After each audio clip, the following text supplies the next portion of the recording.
Hey, good afternoon, everybody. Welcome to Rock and Roll Shin-Soo Choo. Happy Saturday. My name is Gabe Estel, and I am here with my wonderful co-host and good friends, Dennis Levi Leach and Jonathan Getz. How are you guys doing? Doing good. Good. Excellent. Well, another trade deadline has passed. Trade deadline wrapped up Thursday, and as we were conjuring up ideas for this episode, we decided that we would apply baseball trades to some of our favorite bands. And it gives us the opportunity to swap out some members for our favorite bands. I think really the only caveat that any of us had, because it could be an old band, it could be a new band, it could be a band that's no longer together. We didn't really, like previous podcasts, set a lot of criteria for this one.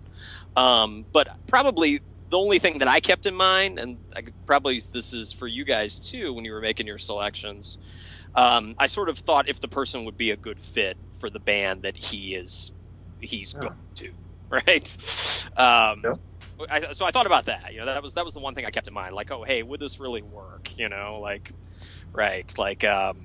I didn't have any trades that were like, Steve Vai for, you know, for like Johnny Thunders or something, right?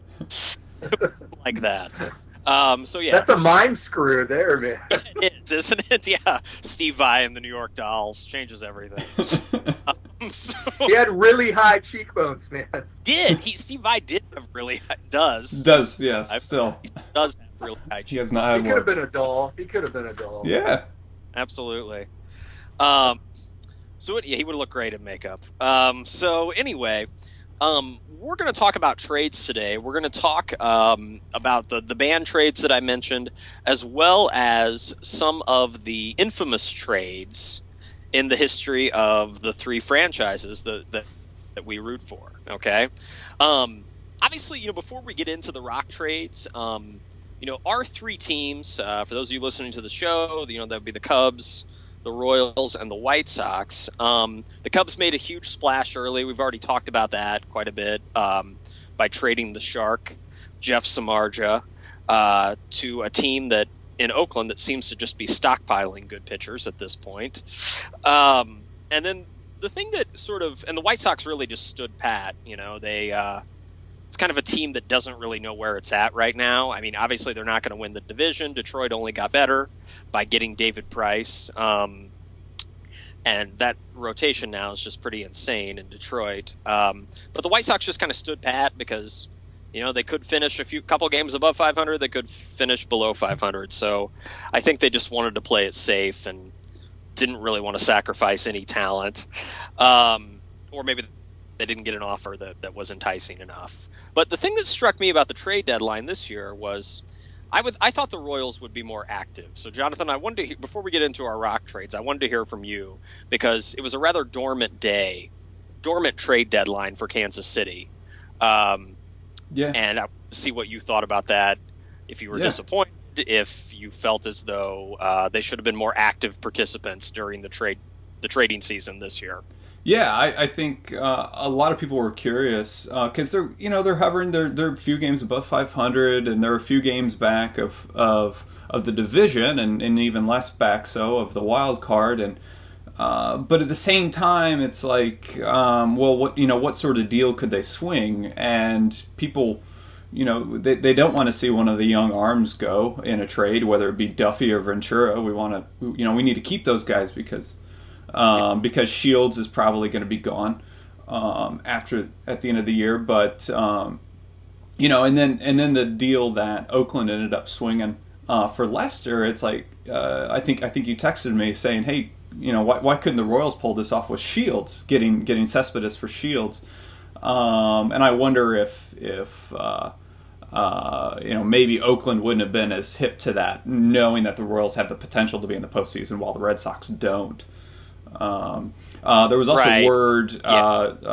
There was word that the Royals were talking to Tampa about getting David Price. It never came down to names to be included in the trade, but the Royals pretty much just had to, nix it before it even got off the ground because they said, they wouldn't be able to afford David Price next year. And gosh, I mean, that is just the state of baseball is at this point where teams, they can't even afford a player, not just for like a new huge contract, but for another year's worth of contract. It's a non-starter for them to go out and get David Price. And so that's really a bummer, because they were thinking about it, but they couldn't even get it going. And I was just reading a Joe Posnanski piece on the Royals, former Royals beat writer, and now he's off on the East Coast. But he said the Royals continue to live by this idea that the meek shall inherit the earth eventually, and they keep they keep their payroll around a level that is the equivalent of being the meek in Major League Baseball, and it's just it's the best so far it's resulted in is being a few games above 500 and being a long shot to be able to really compete against a team with a rotation like Detroit has now, or like Oakland has now. So it is a bit frustrating. Yeah, I don't see them catching Detroit at all now, barring Detroit just undergoes just a major slide or some injuries. That Detroit has 5 solid starters now. I don't know any other teams that really have like 5 solid starters. It's such a rarity. It's a rarity to have 4. Right. So yeah, they that rotation is pretty sick. Well, and Levi, they traded your boy Bonifacio is no longer. Did you see that? And then I was like, no, Emilio. Oh, yeah. Yeah. It's like Bonifacio isn't a guy you build the team around. Let's be honest there. He's a great utility player. He's a fan favorite. He plays hard. He's younger than I thought he was. Yeah. 'Cause he's been in the league a while, but he's only 29. I didn't know that until I looked up his age. Yeah. Kind of tough because he's the type of guy that sort of fills out a roster for a competitive team at this time in the season. What I mean? Where did he go to Atlanta? Is that where he went? Who did he go to? I can't think of it. I think you might be right. I think it was a catcher. We got a catcher prospect from Atlanta, I believe. Yeah, obviously he went to a contender. I knew it was a contending team because he's the type of guy that's, he's going to start on the Cubs. Going to be the 4th outfielder on the Braves. It's so contender, situational type player, and he's a good one at that. He's I think he was mainly one of those guys you want in us. He may not always play every day. He may not always get a hit every day, but he's one of those guys like Bark, other guys. I don't know. Yeah. I think his presence will be missed some, but I think he kind of helped maybe teach some of those young guys to play maybe a little bit looser, right? Than what they had been, right? Because I think some of them had been pushing really hard. Yeah, absolutely. He could be a good mentor to the younger players, certainly. So, but anyway, talking about the concept of this show and the rock trades. Hold on 1 second. Sorry. Little guy screaming for you. Right, he is. Yeah, might have to keep the loose talk after the show to 15 minutes, maybe. Sure. So yeah, I sometimes forget that I'm not the one that's home with him all day. So anyway, all right, moving on. So yeah, obviously, not. Cubs made a huge splash early, but after that, for our team, is relatively quiet on the trading front, which I expected from the Cubs and the White Sox. From the Royals, though, I sort of thought they would be one of the big players last week, but not so. Anyway, I want to talk now about trading band members. So this is something that I cooked up, that we all cooked up, to align with the trading deadline. And really what we're doing is we're taking 2 players, it's of the sort of the same instrument, or maybe they're both lead singers, what have you, and we're switching them and kind of trying to imagine how it would affect each band, and maybe what type of music they would make with this new person in the band. So, Levi, I'll go ahead and start with you. If you could tell us your trade and a little bit of the rationale behind it. Okay, my first trade has I think two guys that would really blend well in each other's bands, and that is Jerry Garcia of the Grateful Dead and Robbie Robertson of the band. Absolutely. And I just think they both have a really good sense of Americana and folk and traditional songwriting that they would complement the bands, and it would just be neat to see Robbie Robertson be able to like go off and do super long solos. Yeah. And I think it would be neat to see Jerry in that dynamic of the band that they had, because they were a little bit more of maybe, I don't know, rock and rollers than say the Grateful Dead were. Yeah, certainly. Yeah. Yeah, and it would have been interesting to see Robertson sort of stretch out his career a little bit more, because they were, after he left the band, it was relatively quiet. I mean, he did some work, don't get me wrong, but like he wasn't, while a lot of people that were his age sort of continued into the 80s and 90s and played pretty actively, he really didn't as much, at least with a storied group. So yeah, to have him play with the Dead would be pretty. Yeah, my only prerequisite is they both have to have the little tiny small round eyeglasses. Right. Right. I always liked those shots of Robbie Robertson when he was wearing those. He had the little mustache. Yeah.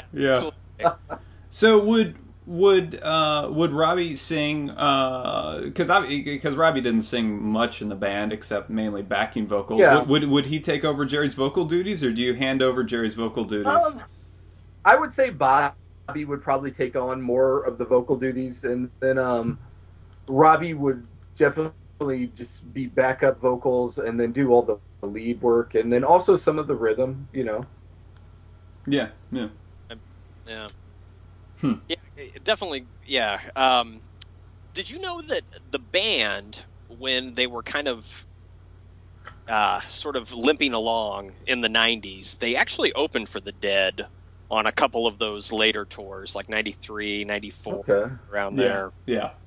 Okay. So who was Danko in the band? Who was in the band at that time? Helm, Manuel, and Hudson. I don't. Oh, okay. Danko might. I don't think so. I want to say it was just Helm, Hudson, and no, Richard Manuel died in the 80s, right? Didn't he?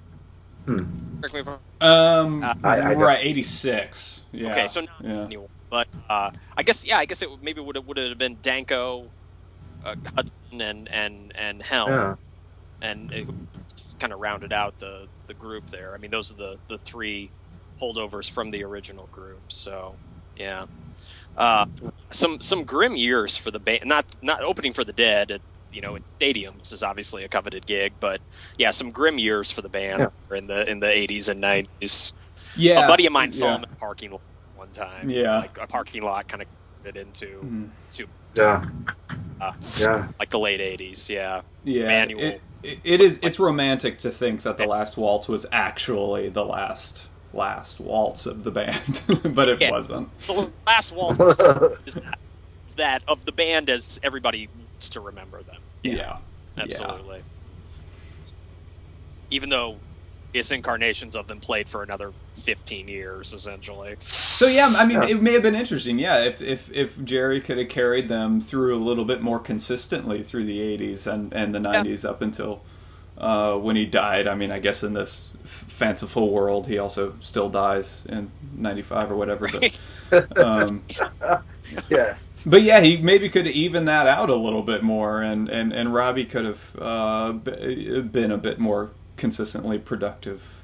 I mean, Robbie was productive with his solo stuff in the 80s. Yeah, he 90s. did a lot of solo stuff. Yeah, he did. I mean, it's just it's not what people remember him. No. Yeah, there's a couple records where they got him like made up and in like dusters, like he's Eric Clapton. Yeah, a la 80s. Yeah. So absolutely. they were trying to do whatever they could to help him sell records at that time. Yeah. It's weird. Those were, I'd assume probably he was a guy that was. I'd have to research it, but he was probably a guy that still maintained. He was probably on a big label still, like his solo work in the '80s. It seems like during those days, you could even if you left a big band, you still got some label support. On you could not coast. You're still obviously they're still making music and good music, but you could coast on your name for a long time. You know what I mean? Whereas today, if that happens, if I don't know. Like Flea leaves the Red Hot Chili Peppers, it's not like Warner Brothers is going to put all this promotion for Flea solo record, I mean, whereas Dude, back then a label would, Robbie Robertson would leave. I'll put it into this perspective for you. Peter Criss left Kiss, like Casablanca gave him like $4 or $5 million to make a solo record. Peter Criss to make a solo record that went nowhere got like $4 million in 1980 just to piss away. So anyway, I digress.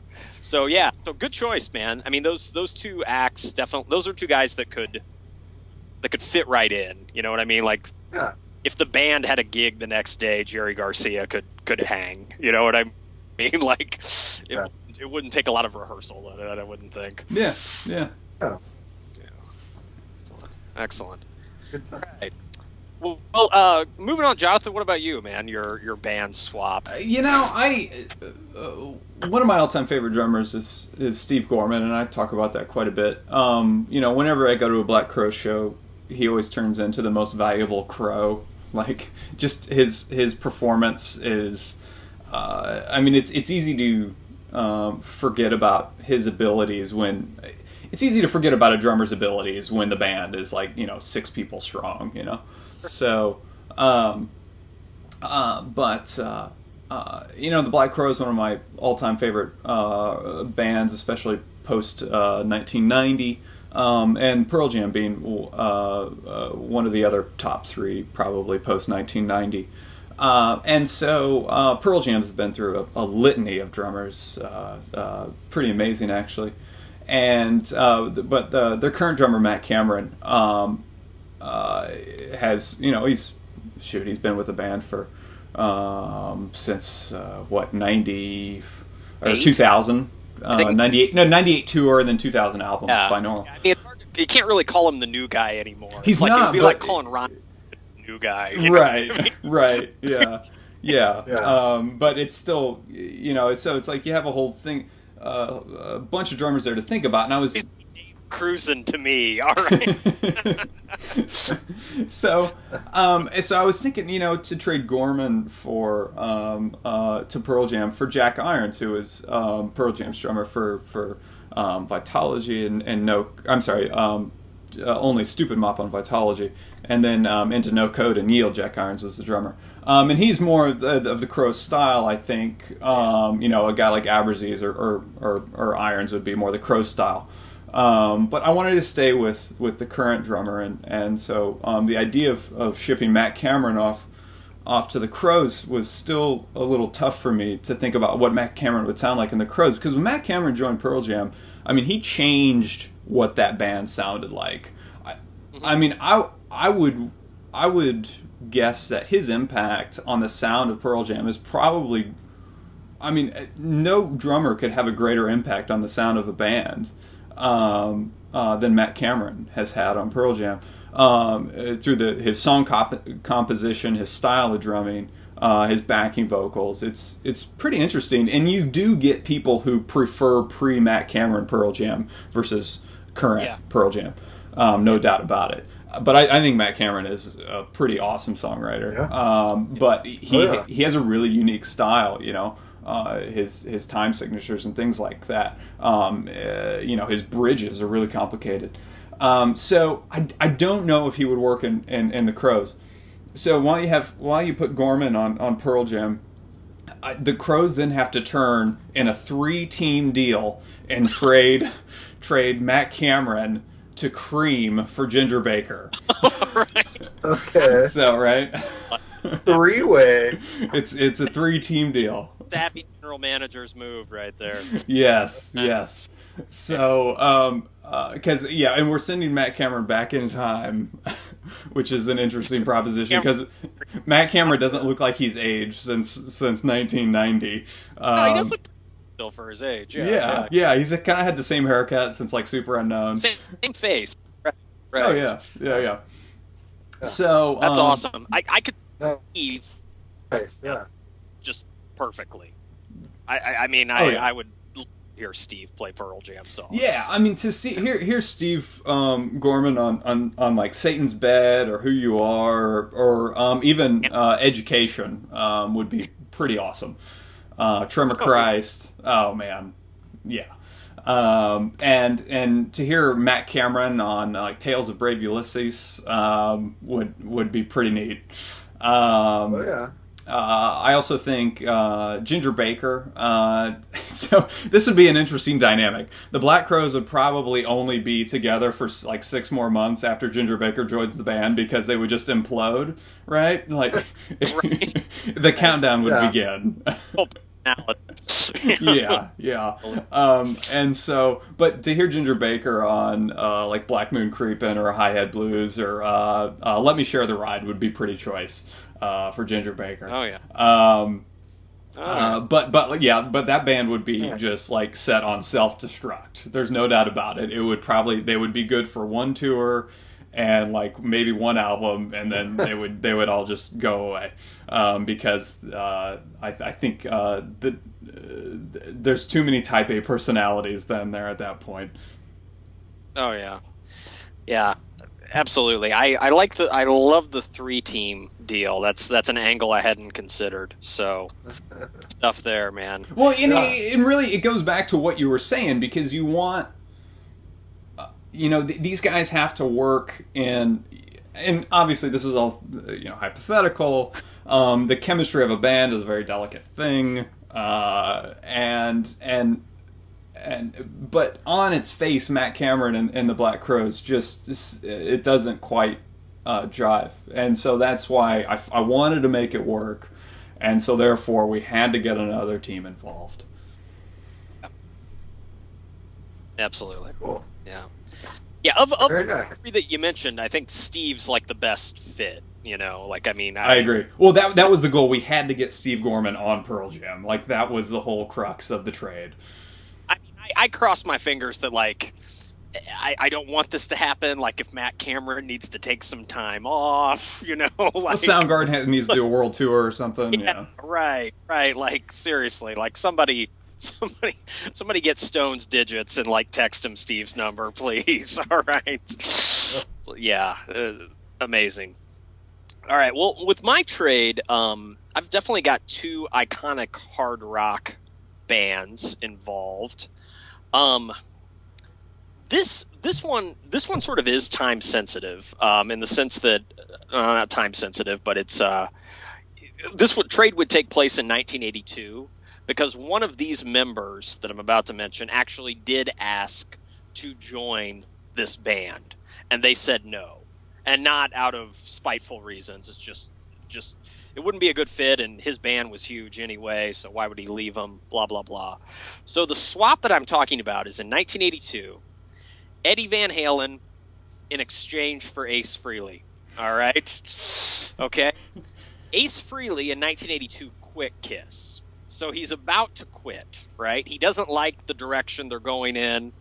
In 1982, Van Halen and Kiss were definitely in different spots. Van Halen's popularity was just rising. Yeah.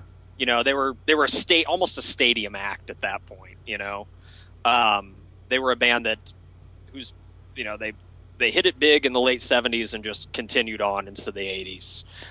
Whereas Kiss, once the 80s hit, Kiss's popularity took a hit, probably just changing times, but also, I think whereas Kiss in the late 70s, it looked like they had an edge.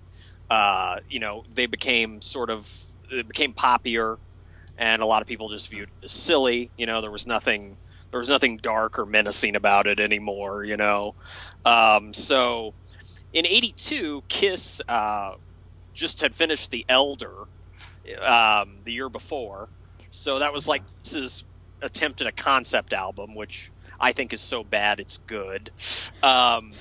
But in '82, Van Halen had just recorded basically an album of covers. They recorded Diver Down, which only I think has like 3 original tunes on it. Kiss made Creatures of the Night. Ace Frehley's on the album cover, but he didn't play on any of the album. They had Vinnie Vincent come in.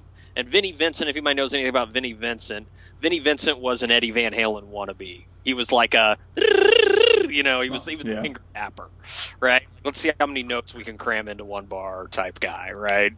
But if they swapped, which Eddie Van Halen asked to be in Kiss because he was becoming a bit disillusioned with Van Halen, it would have been interesting because I think that in Kiss you would have had a star as opposed to a hired hand joining the band. And Kiss has 2 people with one of the biggest egos in rock, and then probably one of the second biggest egos in rock in Paul Stanley. To bring in Eddie Van Halen might have created a little bit of balance. It might have kept Gene and Paul like in check.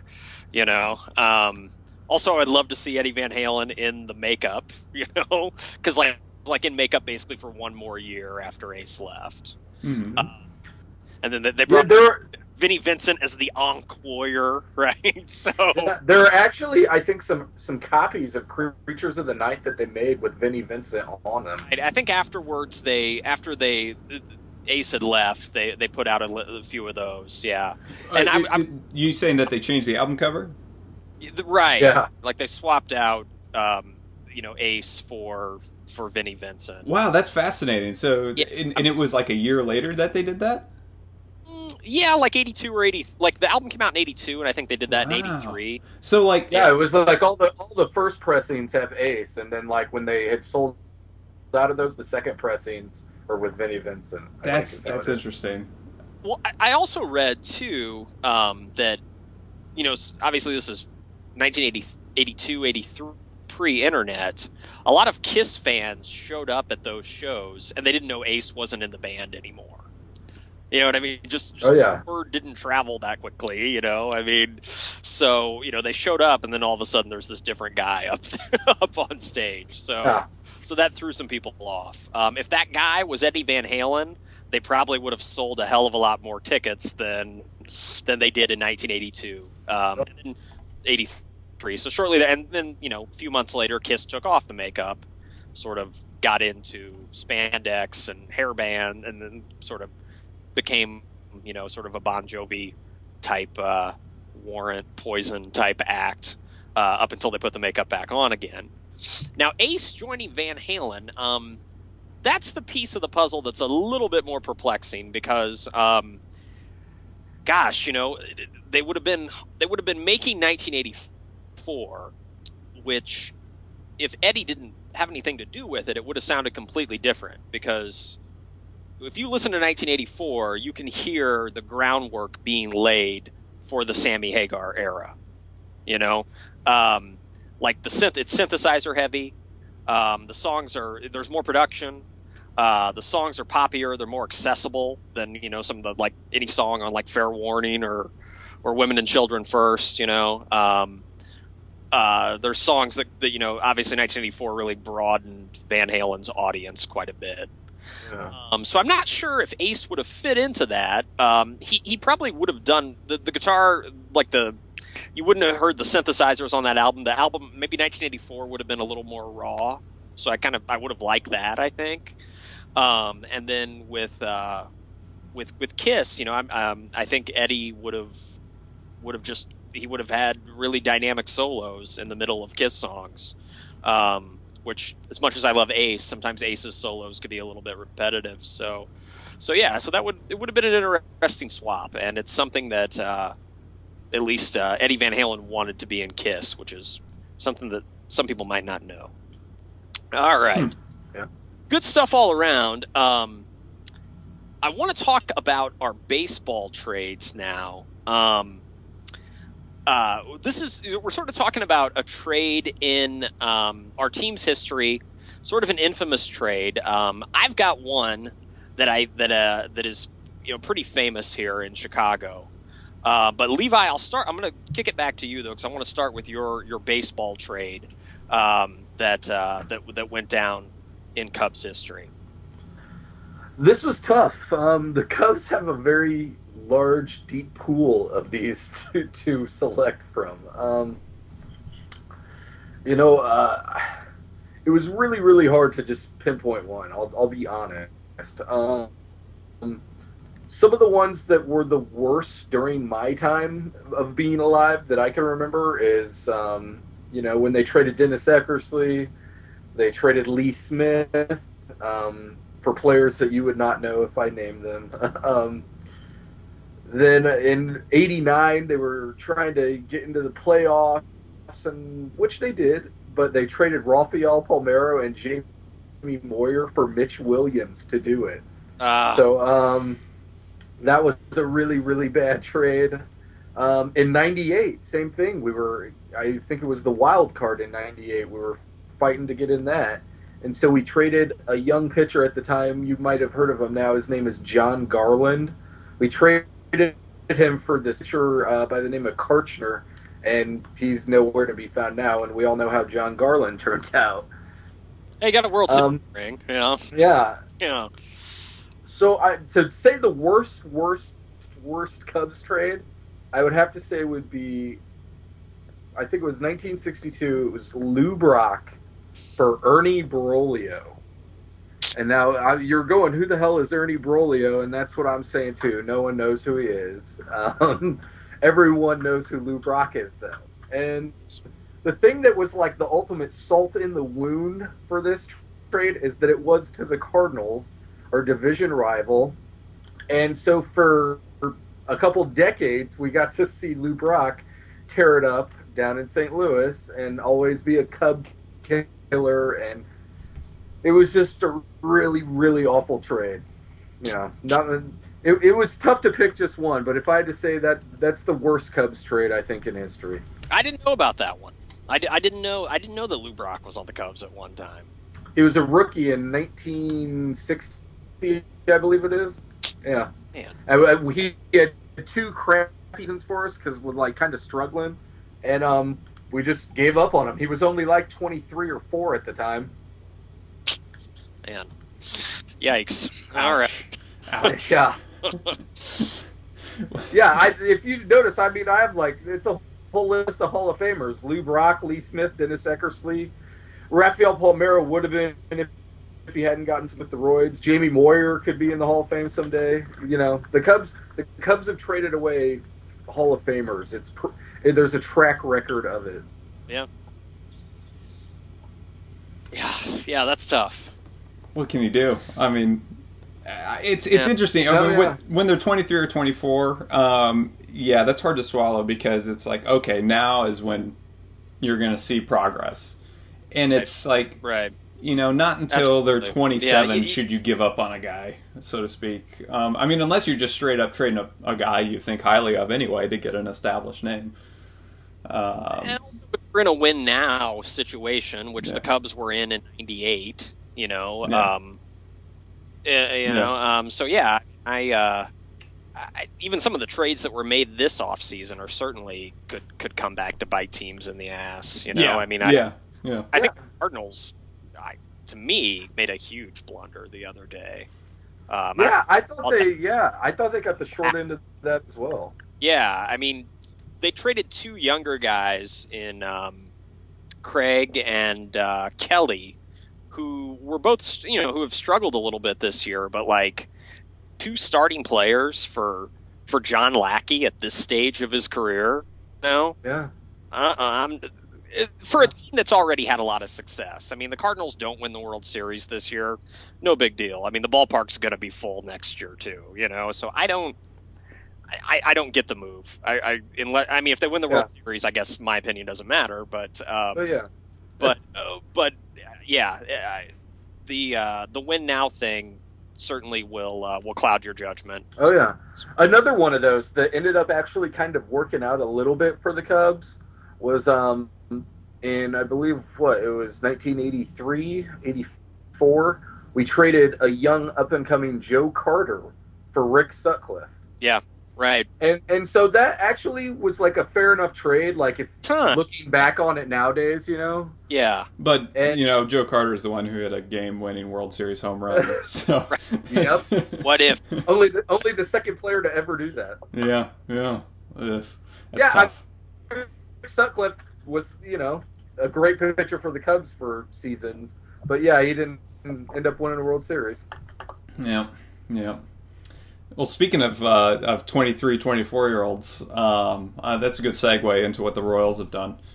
Um, which just about 10 years ago, they traded a 23-year-old Jose Bautista to the Mets for Justin Huber. Jose Bautista up to that point had 25 at bats for the Royals. They gave him a grand total of 25 at bats. Granted, Jose Bautista he was on a few different teams before he finally blossomed with Toronto. So a lot of people didn't see that talent coming. But the Royals gave him a grand total of 25 at bats before trading him for Justin Huber, who ended up having 20 hits for the Royals in his Royals tenure and 7 RBI and 0 home runs. Obviously, Jose Bautista has had a few more home runs over the last 5 or 6 years, but that one's tough. But the one that I just learned about, admittedly, today, and this is probably, I just learned about it because I'm not a homegrown Royals follower, is that in 1983, the Royals traded a 19-year-old Cecil Fielder to Toronto for a 32-year-old Leon Roberts. Roberts ended up Roberts had 250 at bats for the Royals and 8 home runs before he retired. Fielder didn't blossom until Toronto sent him to Detroit. We know Cecil Fielder had some pretty productive years from 90 to 96. He had 300 home runs almost. In 60. Wow. Insane. Yeah, and to put that in perspective, the Royals' all-time home run leader is George Brett at 317. The Royals are the only team, I think, to never have had a 40 home run hitter in a single season. I think the only team to have one. You said the Royals are the only team to have never had one. Wow. Okay. Wow. Yeah. Uh-huh. Steve Alboni is their all-time single-season leader.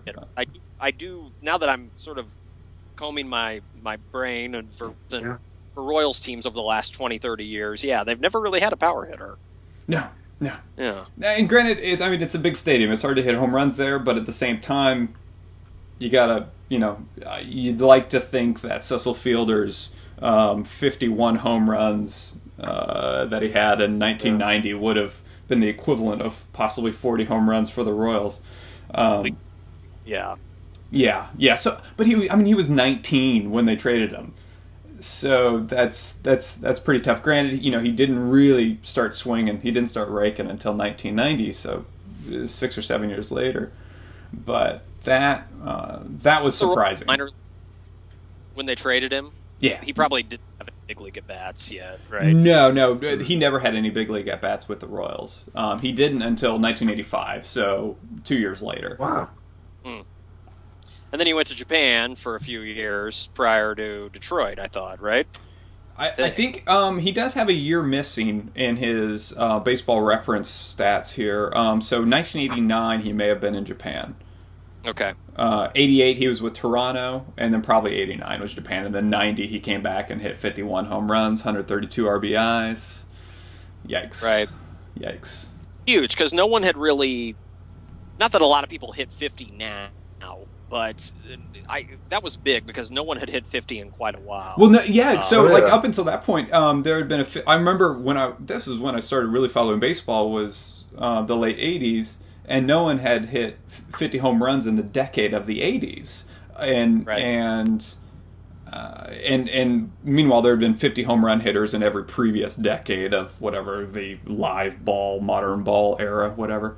And so then he came in 1990 and immediately hit 51 to extinguish the drought of 50 home run hitters. Right. Good stuff, man. Yeah. My trade is actually probably one of the most infamous trades in Chicago sports history, maybe even in baseball history. Um, at the time, little did I think any fan, excuse me, of the Cubs or the White Sox know it would be such a lopsided trade. Um, at the time, it looked like even probably the White Sox got the better deal because they traded an emerging player for an established player. So the trade that I'm talking about happened in 1992, and it was George Bell for Sammy Sosa, right, or Jorge Bell, depending on what baseball card you look at. So this trade, at the time, as I was researching this, I learned a lot of things about George Bell, like career-wise, that I didn't remember, and some stuff I didn't really know. And also about Sosa. You know, the White Sox at that particular time were certainly in the, as I mentioned earlier, the win now mode. You know, that's when we, like Frank Thomas and Robin Ventura, you know, and on the pitching staff, Jack McDowell, Alex Fernandez, Wilson Alvarez, you know, all of these draft picks that we had for a number of years had come up, and the White Sox now were, after some dismal years in the late '80s, were a competitive team. You know, just usually right behind Oakland in the early '90s for the division, when we still had the 7 teams in each division, as well as or not 7, but we had the two divisions in each league. So in '92, Sosa, you know, there was a lot of potential there, but he hadn't really broken. He hadn't had his breakout year yet.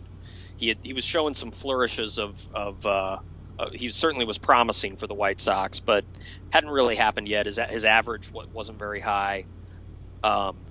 And we traded him for George Bell, who at that time was certainly, his numbers were declining a bit, but they were still good. And I guess I didn't realize that George Bell's numbers were still pretty strong when they got him from the Cubs. You know, he was still hitting, you know, 25 homers a year, you know, over 85 RBIs. You know, his batting average was slipping a little bit, but he was still a star player when the White Sox got him in '92. And really, we all know the story of where those careers went after that. Sosa arrives at the Cubs and almost immediately makes an impact. You know, 1993, Sosa starts kicking ass and didn't really, basically went on a tear essentially of big league pitching. Probably, you know, the best hitter over those 10 years probably.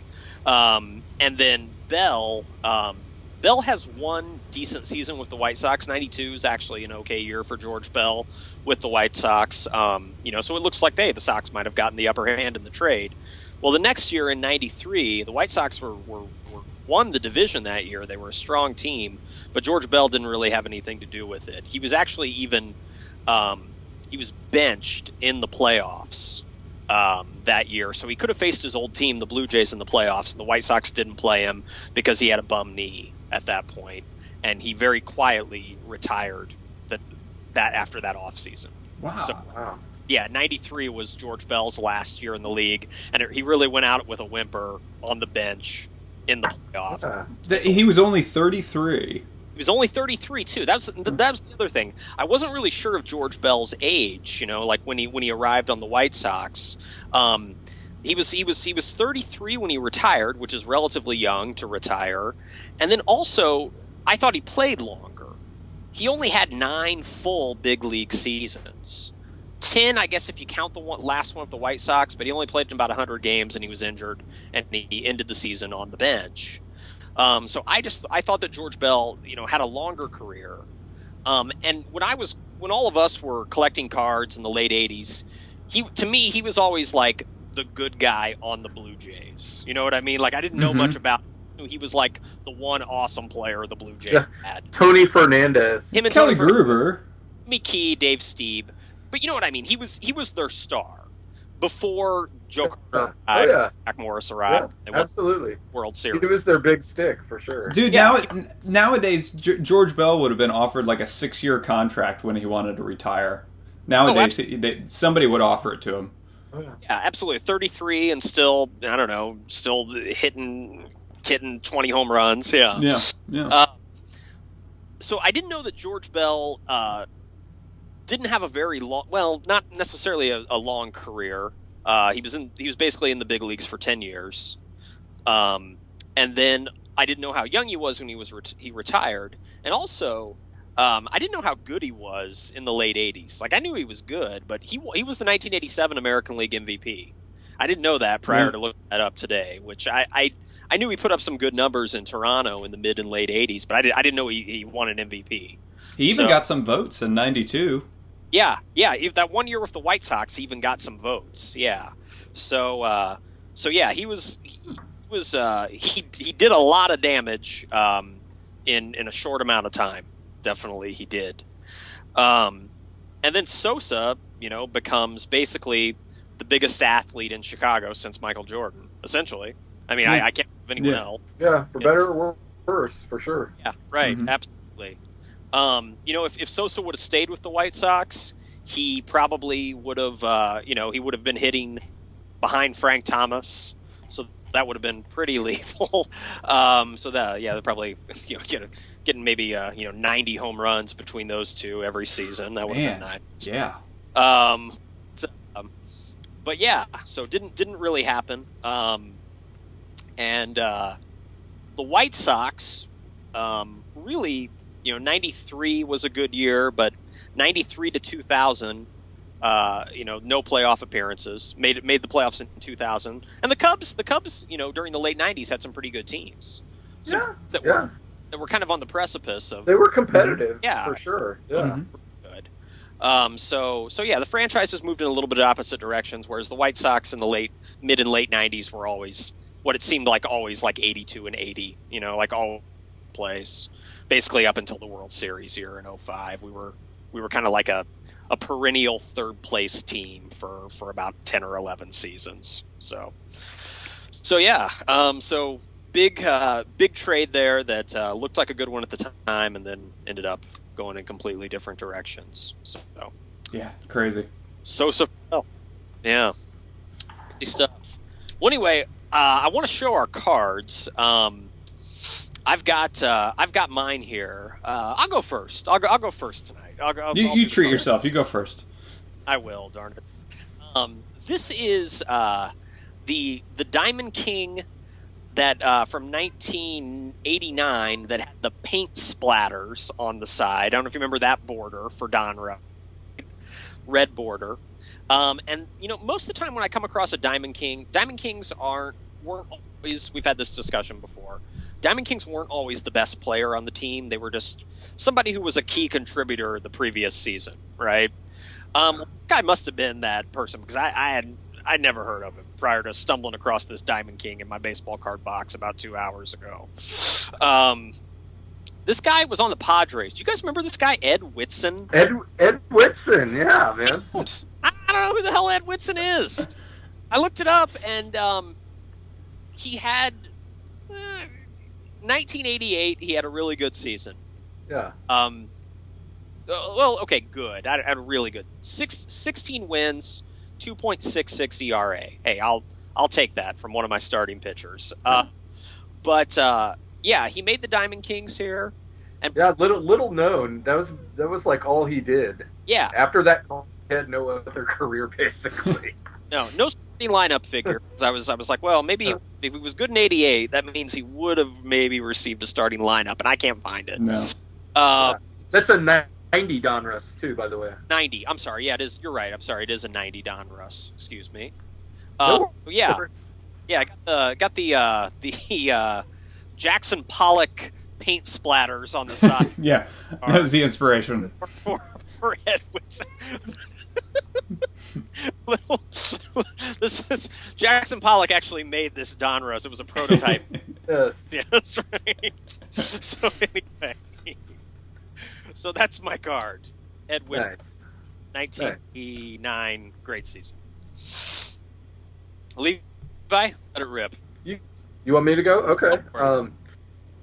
My card is a card that I don't know if any of you guys remember. I thought I still had one laying around, but I can't find it. But back in the late 80s, early 90s, you used to be able to get a book, and it contained the addresses to baseball players. Now, a lot of the times they would be like, care of Chicago Cubs at Wrigley Field. But you could, but some of them were actual addresses. And it was the book that used to sell the Beckett's. One year, I ended up getting, and I think it was around 95, 96. And I was like, hey, I'm going to mail some and see if anyone will. What you did was you wrote a little hand saying you liked that player, why you liked him, and whatnot. And you enclosed a self-addressed stamped envelope, and you would hope they would sign the card, mail it back to you. And so 2 people out of maybe 125 of these letters that I sent out back then responded. And the one card I have tucked away, this one I found, and it is Don Mattingly. And Don Mattingly wrote me back and signed the card. Nice. And believe it or not, I would have never imagined that he would actually do that. Nice. The other player that did it was Mark Grace. And so that was really cool. Like 2 really cool. That's pretty good. Similar baseball, first baseman. They both wrote me back. I couldn't believe it. Nice. Do you have, so is it just the card, or was there a form letter or something included, or what? No. Like, with the poured out his marriage is falling apart. He's like, he's like, you finally wrote. Can we meet for coffee? Anyway. No, in fact, both of them were just the cards in the envelopes. Okay. Nice. Yeah, Nice. Both of them. But I couldn't believe that they took the time to actually do it. That's cool. That's cool. Don Matt line at the post office. Fuck, I need to stay. I gotta send Levi this thing. Seriously, why is the post office open late? Go ahead. Oh, that's good. Yeah. That's awesome. Well, I guess that comes to me now. Actually, Gabe, mine's kind of a Diamond King ripoff. In 1991, Fleer released some of their own illustrated cards, and Nice. Mine again. I think I mentioned Clemens last year. Well, I have lots of Roger Clemens cards because I was a pretty big stupid fan of his in the 90s, and so I got the one here where this ball is on fire or something is Nice. glowing. Yes. Nice. Yeah. So I remember getting this, and this was probably one of the coolest things I had ever seen. And my dad actually took this and got it enlarged. Oh. Like, it's like, what's that, Gabe? It looked like a nice desert sky behind him, Yeah. It looks like There's a moon up here and some clouds. It's really well done though. He's wearing his Boston jersey, so he's on the road somewhere, maybe down in Arlington or something. And so, but my dad my dad got this blown up at a printer for like 24 by 36 size that I hung up in my room. It was pretty cool. I often wonder how much that cost my dad back in 1991 to do that. It was probably a cool $30-40 to do that. So Clemens 91 Flair. Do you still have that? Do you still have that poster? It might be it might be. You know how you would put posters and posters and posters like just in the same thing. Yeah. So it might be a few layers deep in the strata of my childhood poster collection. Wow, I'd have to dig it up. That's awesome. Yeah. Nice. Yeah. I remember those, man. Yeah, those were. Yeah. They were like 91, 92 Fleer around there, right? Mm-hmm. And then Ford did it like the year before in 90 as well. Oh, yeah. And Yeah. then Upper Deck had the checklist. Yeah, that was like those were like the height of the art cards. Yeah. Yeah. This is 9 of 12, so they did half a dozen, or I'm sorry, a full dozen of these. Okay. So I have to look up to see who else they did. Right. Very cool, guys. Well, yeah, man, another episode can. So good stuff all around. All right. Definitely. Well, enjoy the rest of the weekend. We'll be back soon, and looking forward to seeing everybody again.